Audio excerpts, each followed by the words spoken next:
요즘 퇴직하고 나서 이제는 내 가게 하나 해야지 하시는 분들 정말 많죠. 치킨집, 커피숍, 분식집 예전보다 훨씬 다양해졌지만 동시에 훨씬 더 힘들어졌습니다. 통계청에 따르면 5,060대의 신규 창업 비율이 전체 자영업자의 40%를 넘어섰어요. 그만큼 퇴직 후 제2의 인생을 준비하는 분들이 많다는 뜻이죠. 하지만 반대로 3년 내 폐업률은 절반 가까이, 5년 안에는 70% 이상이 문을 닫는다는 현실. 이건 우리가 꼭 알아야 할 냉정한 숫자입니다. 그럼 도대체 왜 이렇게 자영업이 어려워졌을까요? 첫 번째 이유는 비용 부담입니다. 요즘 치킨집 하나 차리려면 평균 1억 원 안팎, 프랜차이즈 브랜드를 선택하면 1억 5천만 원 이상이 듭니다. 커피 전문점은 인테리어와 장비비가 워낙 비싸서 2억 원에서 많게는 3억 원까지 들어요. 이 중 절반 이상이 보증금과 인테리어 비용, 즉 장사가 안 돼도 돌려받기 힘든 돈이란 게 문제입니다. 두 번째 이유는 소비 위축이에요.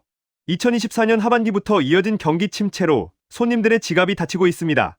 물가가 오르면서 외식비는 계속 상승하고 그만큼 소비자들은 한 달 외식 횟수를 줄이고 커피도 편의점에서 사 마시는 추세로 바뀌었죠.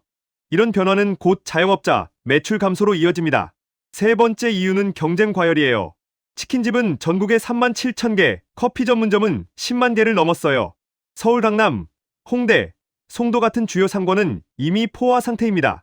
심지어 한 골목 안에 같은 브랜드 매장이 3개나 붙어 있는 경우도 있습니다. 그럼 퇴직 후 어떤 업종이 위험할까요? 전문가들이 공통적으로 꼽는 건 3가지예요. 첫째, 유행을 타는 업종. 예를 들어 몇 년 전 붕어빵 카페나 수제버거, 디저트 카페처럼 한때 인기를 끌었던 업종들.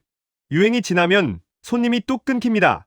둘째, 초기 비용이 과도하게 큰 업종. 프랜차이즈 본사에 들어가는 가맹비, 인테리어비, 장비비를 다 합치면 2억 3억 원이 훌쩍 넘어갑니다. 하지만 수익률은 높지 않아요. 월 매출 2천만 원이라도 순이익은 인건비, 재료비, 임대료 빼면 300만 400만 원 남짓. 이게 현실입니다. 셋째, 인건비 비중이 높은 업종. 요즘 최저임금이 오르면서 알바 한 명 써도 한 달에 250만 원 이상 나갑니다. 직원 2~3명만 써도 인건비가 월 600만 원 가까이 되죠. 매출이 줄면 바로 손실이 나는 구조입니다. 그럼 반대로 상대적으로 안정적인 업종도 있을까요? 있습니다. 대표적으로 소규모 배달형 음식점, 예를 들어 김밥, 돈가스, 분식, 도시락 같은 배달 중심 업종은 초기 비용 5천만 8천만 원 수준으로 비교적 부담이 적고 인건비 대신 가족 경영으로 운영하면 고정비를 줄일 수 있습니다. 또 하나는 지역 밀착형 서비스업, 예를 들어 택배 대리점, 세탁소, 반찬 가게, 생활편에 관련 업종은 꾸준한 단골이 생기기 때문에 경기 영향을 덜 받는 편이에요. 그런데 중요한 건 돈이 아니라 적성입니다.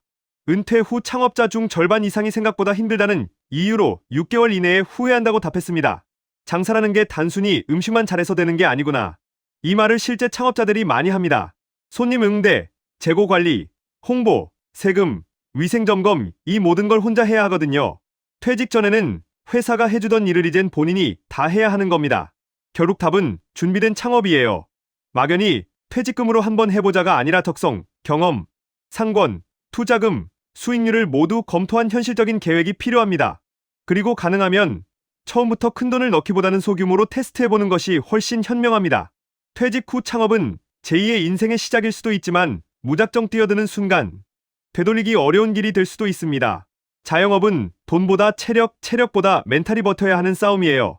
이 영상을 보는 분들 꼭 준비된 도전하시길 바랍니다. 이 영상이 도움이 되셨다면 좋아요와 구독 부탁드립니다. 다음에도 꼭 필요한 이슈를 가득 모아 정확하게 전해드리겠습니다. 감사합니다.